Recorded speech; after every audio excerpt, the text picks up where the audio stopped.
Hey guys, welcome to BATLX, and today's skills and drill is how to throw a football. So I'll catch you on the other side.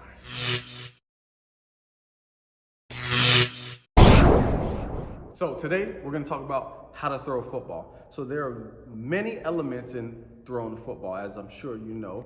We have our foot placement, we have how we generate power from the ground through our hips, how we get our rotation on there, and all these things. So I'll share some terms with you, I'll share some skill acquisition with you, and then I want you to give this a try, and then write in the comments below if this helped you and or how I can help you even more. Okay, so we're gonna start with our feet. Okay, and this is called our set. So if I'm looking at you and I'm throwing the ball, a lot of you guys are taught almost essentially to be perpendicular to your target. Okay, we're gonna change that a bit. I want you to be more athletic, and I want you to be in a staggered stance as if we were getting ready to box. Okay, this is a power stance. Okay, this does two things. One is it allows your anchor foot or your load leg to be, let's say, in a 45-degree angle towards your target, allowing you to be able to push off. Okay, the second part is it keeps your off shoulder open, so as if you're dropping or throwing, you can see the entire field.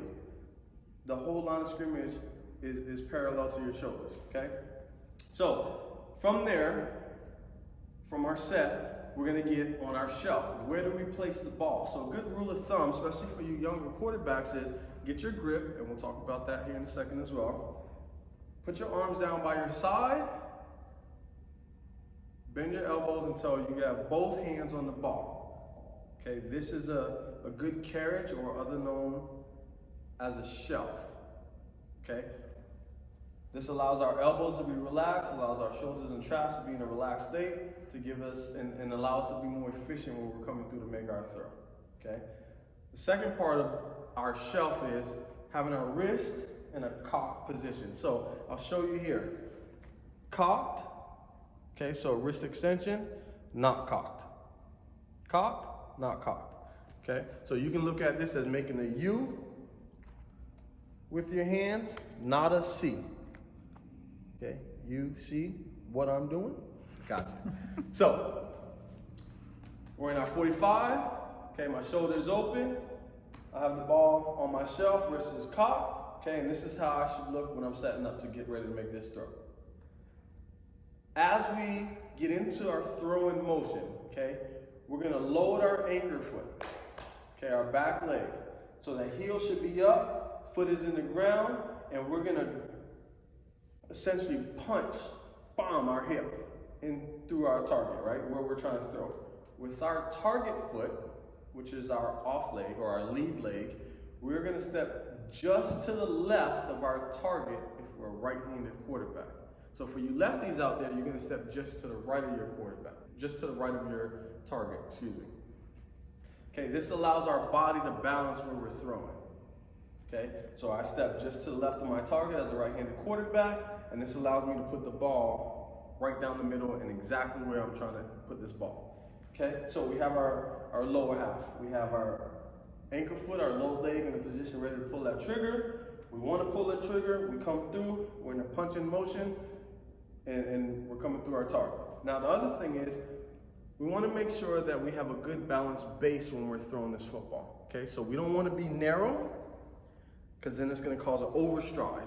Okay, and we don't want to be too wide, because now we're again in an overstride position and we're not going to have any power. Okay, so our feet are shoulder width, just a bit wider than shoulder width, a nice comfortable position, and when we go to throw, it's a nice little punch with our lead foot. Okay, so now we're going to talk about our motion.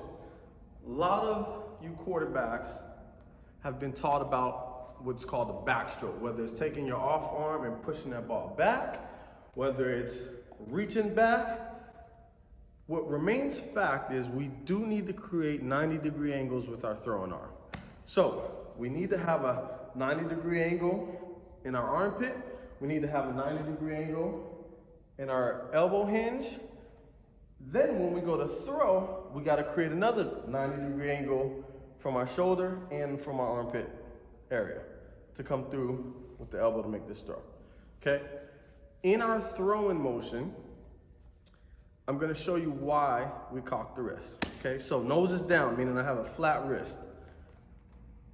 When we have a backstroke, we do a backstroke in order to allow our hand or our wrist to become in the cock position.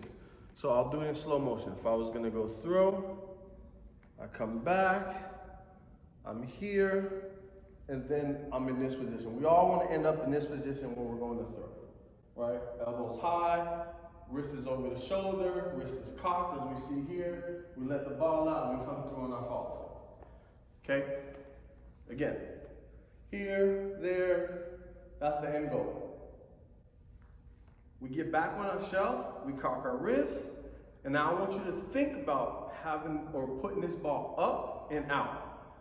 Up, we're in that position, and then out. Okay? When you get that motion down, what's gonna happen is when you slow this down, you'll actually do this. Which is everything we just talked about that we needed to create with these 90-degree angles. However, we're gonna be quicker, we're gonna be more efficient, we're gonna generate more power, we're gonna be more accurate, and as we get older, our arms will still be intact, okay? So, recap, we're in a good athletic fight position. Okay, our back leg is loaded, we have the ball on our shelf, wrist is cocked. Okay, I'm loaded up.